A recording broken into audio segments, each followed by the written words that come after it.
I've done that. Top stuff.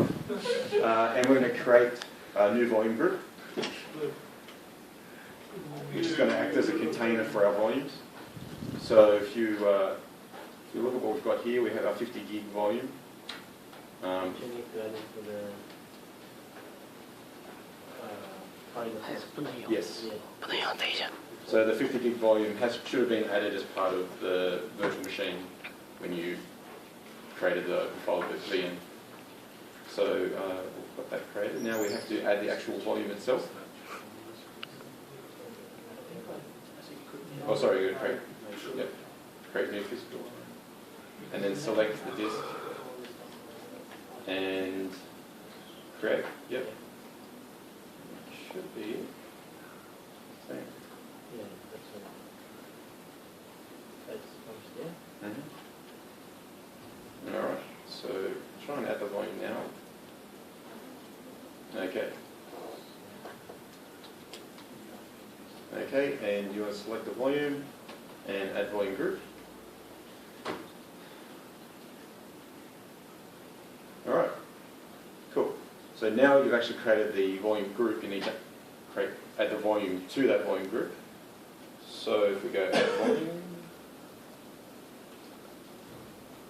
and just name the volume whatever you want, and specify the amount of space. So in this case, we can just go maximum amount. And the file system type should be iSCSI, otherwise you'll be stuck. So if you click on create. Alright, so now that we've done that, we'll need to create the actual iSCSI target.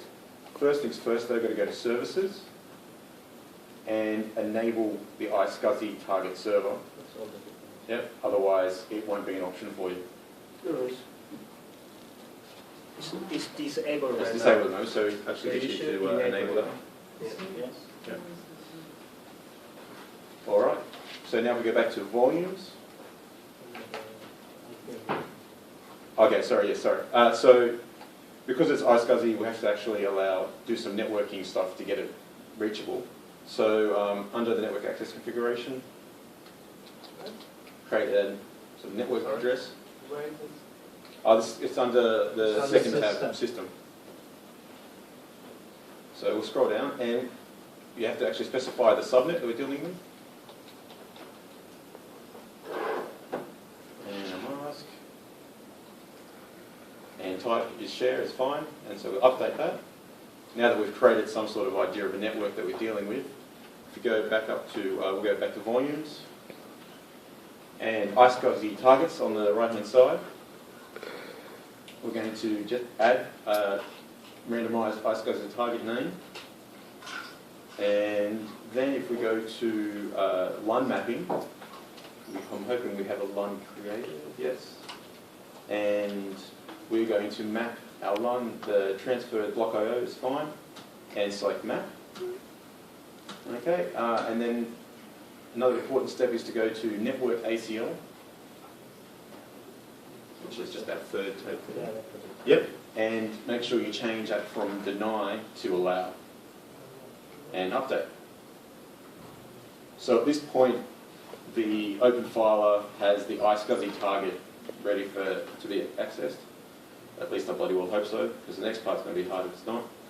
So in your vSphere client, we're going to have to add the hard drive, but to do that, you have to add a storage adapter first to then add the hard drive. So if you click on the configuration, go to storage adapters and click add. We're going to add a software iSCSI adapter, okay. Yep, click OK on that. Yep, and we'll just wait for it to appear here. It takes a little while on this machine. So we're clicking on add in the storage adapters section of configuration. It does take a tiny bit of time. There we go. So once that's available, we're going to go to properties. So right click properties and go to dynamic discovery. And here we're going to click add and type in the IP address of your open file server, whatever it happens to be.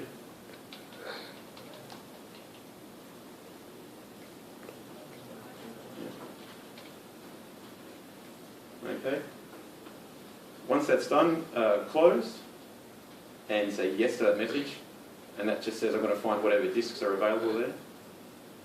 It's a bit hard for us to see because of the resolution, but in that tiny space, you should see some disks.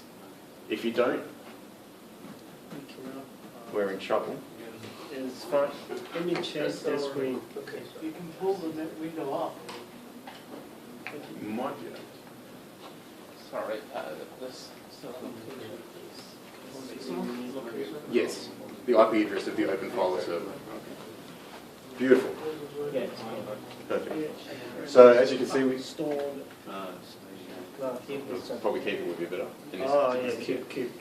So we've got this open file. That's fantastic. That means that that disk is actually now available to us, and we can now add it in the same way that you would add a any other sort of storage device. So go into storage, click Add Storage, Disk LUN as opposed to Network File System.